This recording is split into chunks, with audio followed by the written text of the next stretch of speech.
세상 나라의 민낯이라는 제목으로 우리가 말씀을 묵상하도록 하겠습니다. 어제 우리가 살펴보지 않은 우리 11장 1절부터 15절까지를 보면 계속해서 나오는 게 남방왕과 북방왕에 대해서 이야기를 합니다. 지금 그리고 그 계속해서 이어지는 게 오늘 16절부터 이제 사실은 계속해서 나오는 거예요. 자, 남방왕과 북방왕이 도대체 뭔가 우리가 좀 알 필요가 있는데요. 지금 계속해서 지금 나오는 것은 다니엘이 꾼 그 꿈 그리고 환상 거기에 대해서 뭐 무슨 두 짐승이 나오고 또 뭐 네 짐승이 나왔다가 뭐 이제 그러지 않습니까? 그게 이제 나라가 어떻게 이제 제국이 바뀔 것인가에 대한 이야기를 계속해서 하는데 오늘 그 연장선상에 있고요. 그리고 좀 더 자세하게 이야기를 하는데 이 남방왕과 북방왕이라는 것은 알렉산더가 헬라 제국을 이제 점령한 그 다음에 나오는 일입니다. 그래서 넷으로 나라가 나뉘어지게 되는데 그 중에서 그 둘로 나뉘어진 그 제국이 바로 이 남방왕과 북방왕을 이야기를 합니다. 그래서 이 남방왕과 북방왕의 세력 다툼과 갈등을 묘사를 하고 있어요. 이 남방의 핵심은 나라는 우리한테 익숙한 나라는 애굽이고요. 그리고 북방의 핵심은 이제 이스라엘, 이 팔레스틴을 포함한 시리아입니다. 시리아. 그리고 당연히 하나님의 성경, 세상 나라에서는 뭐 이제 애굽도 되게 중요하고 할 수 있지만 성경을 기록한 하나님의 입장에서는 하나님의 백성이 중요합니다. 그래서 모든 관점을 하나님 백성이 어떻게 연관되었는가 거기에 관심이 있어요. 나머지 제국은 관심이 없습니다. 그래서 이제 남방도 이 북방이 남방을 어떻게 쳤느냐 거기에 따라서 남방이 장갑 언급될 뿐이에요. 가장 핵심은 이스라엘을 포함한 북방 왕궁에 있습니다. 자, 그리고 이제 오늘 본문도 이 북방 왕국의 새 이제 다스리는 왕이 바뀌어지는 것을 보게 됩니다. 이제 16절부터 19절까지는 그냥 뭐 듣고 넘기세요. 안티오쿠스 3세, 북방 왕의 안티오쿠스 3세에 대한 이야기를 이야기합니다. 자, 16절에 보면 뭐라고 얘기하냐면 16절에 오직 와서 치는 자가 자기 마음대로 행하리니. 자, 이게 뭐라고 얘기합니까? 자기 마음대로 행하리니. 우리가 계속해서 살펴봤던 내용입니다. 자, 자기 마음대로 행한 결과가 뭡니까? 16절 끝에 보면 그의 손에는 멸망이 있으리라. 세상 왕의 특징은 자기 마음대로 행하는 것입니다. 그리고 17절에 보니까 이렇게 얘기합니다. 그가 결심하고 뭘 합니까? 그와 화친할 것이요 또 여자의 딸을 그에게 주어 그의 나라를 망하게 하려 한다. 이렇게 이야기를 합니다. 화친을 하고 그 목적도 무엇입니까? 어떻게 하면 다른 나라를 자기 나라로 삼을 것인가, 멸망시킬 수 있을 것인가 라고 하는 거고, 자기 딸까지도 거기에 주어서 이제 제국을 확장하는 그 도구로 사용한다라는 것이죠. 뭐 수단과 방법을 가리지 않고 자기 왕국을 확장할 수 있다면 다 하는 것이 바로 이 세상 나라, 세상 왕의 특징입니다. 자, 그 결과 또 18절에는 뭐라고 합니까? 18절에 보니까 이 중간에 그의 얼굴을 바닷가로 돌려 많이 점령할 것이나 만족하지 못하고, 여기 바닷가로 돌려라고 하는 말은 서쪽을 이야기를 하는 거예요. 서쪽을 얘기를 하는 것이고요. 자, 그랬는데 뜻을 이루지 못합니다. 왜 이루지 못합니까? 한 장군이 나타나 그의 정복을 그치게 하고 라고 얘기를 하는데, 여기 한 장군은 로마를 얘기를 합니다. 로마. 헬라 제국 다음에 로마 아닙니까? 로마 한 장군에게 이제 패배를 하게 됩니다. 그리고 19절에 보면 어떻게 됩니까? 끝에 넘어지고 다시는 보이지 아니하리라. 그렇게 힘으로 점령하려고 하지만 그 끝은 넘어지고 다시 보이지 않는 이 멸망의 길을 가는 것, 십니다. 자, 그 다음에 이제 일어난 북방 왕의 다음 왕은 이제 셀류쿠스 4세라는 왕입니다. 자, 그게 이제 20절 딱 한 절에 기록되어 있어요. 20절 한 절에 그 왕위를 이을 자가 이렇게 되어 있죠. 자, 그 왕위를 이을 자가 어떻게 합니까?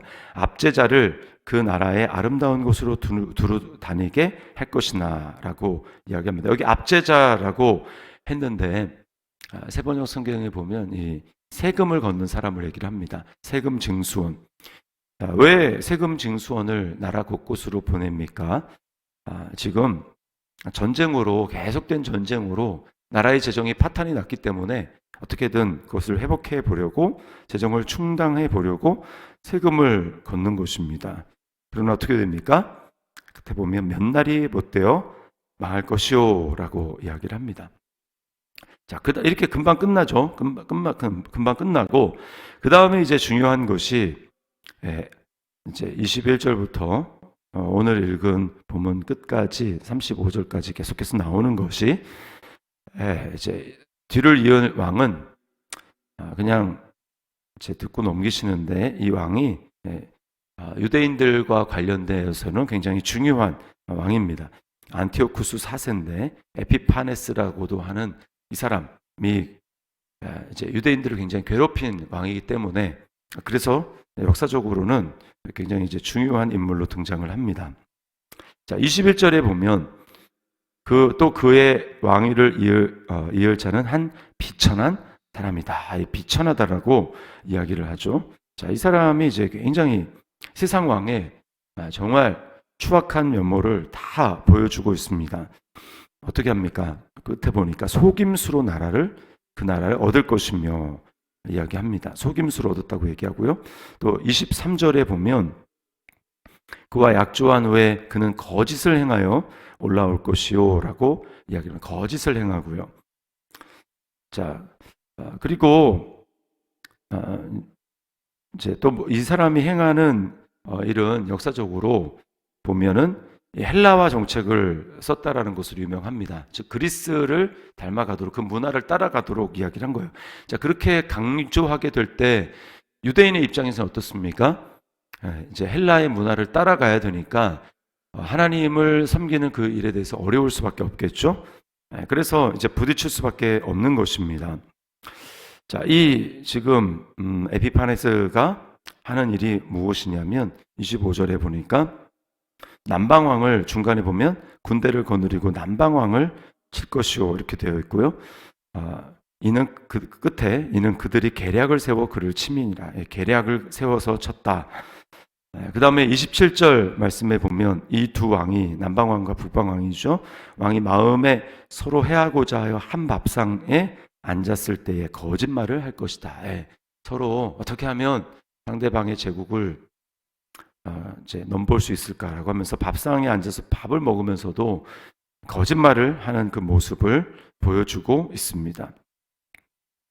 자, 결국은 이제 어떻게 됩니까? 이루지 못하고 30절 말씀에 보면 이렇게 얘기해요. 이는 기띔의 배들이라고 했는데 이 기띔의 배는 로마를 얘기합니다. 로마. 기띔의 배들이 이르러 그를 칠 것입니다. 그가 낙심하고 돌아가면서 그 다음에 중요한데 맺은 거룩한 언약에 분노하였고, 거룩한 언약은 하나님의 백성들과 세운 언약을 얘기합니다. 그 거룩한 언약에 분노하면서 자기 땅에 돌아가서는 맺은 거룩한 언약을 배반하는 자들을 살필 것이며, 하나님의 말씀을 따라서 거룩한 언약을 따라 살아가는 사람들을 돌보고 살피는 것이 아니라 오히려 거룩한 언약을 배반하는 그런 사람들, 율법을 따라 행하지 않는 그런 사람들을 오히려 살피는 이 사람의 모습을 보게 됩니다.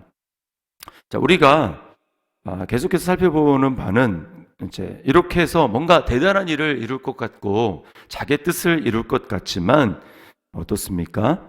그것이 마음대로 되지 않는다라는 거예요. 그리고 결정적으로 35절 말씀에 보면 35절 끝에 이는 아직 정한 기한이 남았습니다. 마지막 때까지 이르게 하리니 이는 아직 정한 기한이 남았습니다. 라고 이야기를 해서 왕들의 뜻대로 힘을 가지고 세상 나라를 다 지배하고 그래서 하나님의 백성들은 어려워지는 것 같지만 뭐라고 얘기합니까? 결국 그 뒤에 하나님이 다스리고 있다라는 거예요. 하나님의 정한 때가 있고 하나님의 정한 뜻이 있다라는 것입니다.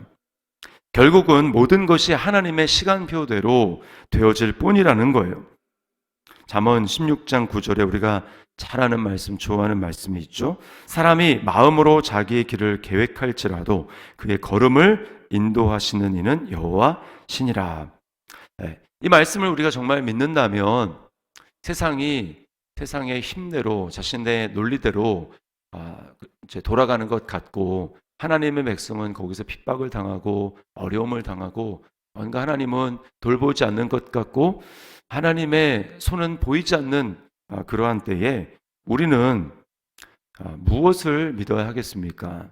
세상은 힘이 강한 나라 제국을 중심으로 역사를 기록하지만 오늘 기록한 것과 같이 하나님은 하나님의 백성에 관심이 있습니다. 세상은 높아지기 위해서 애쓰고 남을 짓밟는 것을 아무렇지도 않게 생각하고 또 수단과 방법을 가리지 않고 속임수를 쓰더라도 자기 꾀대로 행하지만 그 끝은 우리가 봤지만 계속해서 왕이 바뀌는 것입니다.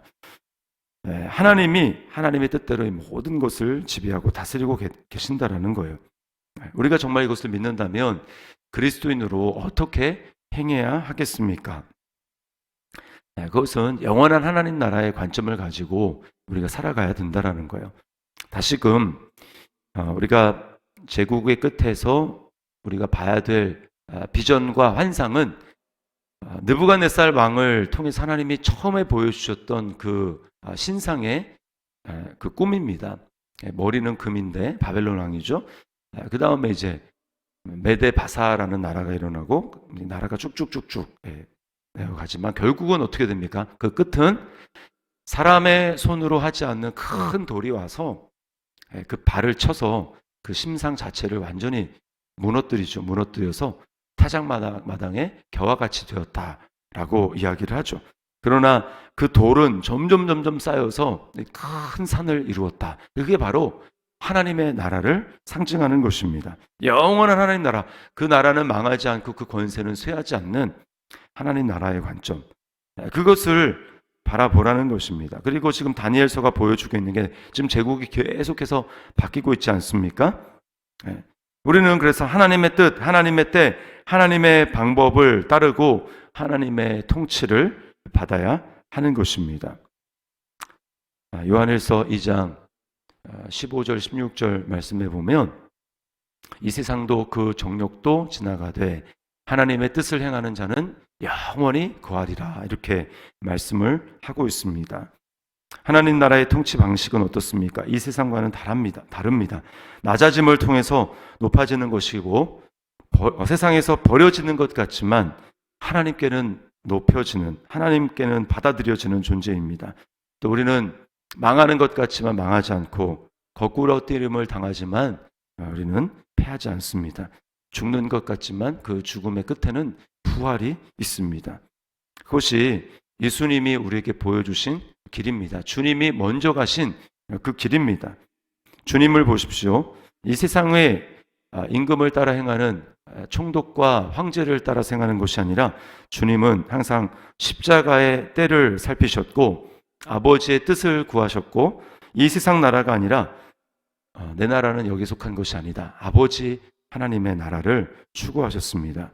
그러므로 예수 그리스도와 연합한, 믿음으로 연합한 성도인 저와 여러분은 어떻게 살아야 되겠습니까? 주님 나라 안에서 우리는 살아가고 있기 때문에 영원한 하나님 나라를 바라보면서 우리는 잠깐 없어지는 이 세상의 번영을 부러워하면서 세상의 가치관과 방식대로 살아가는 것이 아니라 하나님 나라의 가치관과 방식, 그리고 그 하나님 나라의 뜻, 하나님 나라의 때, 그것을 바라보며 우리는 살아가야 할 것입니다.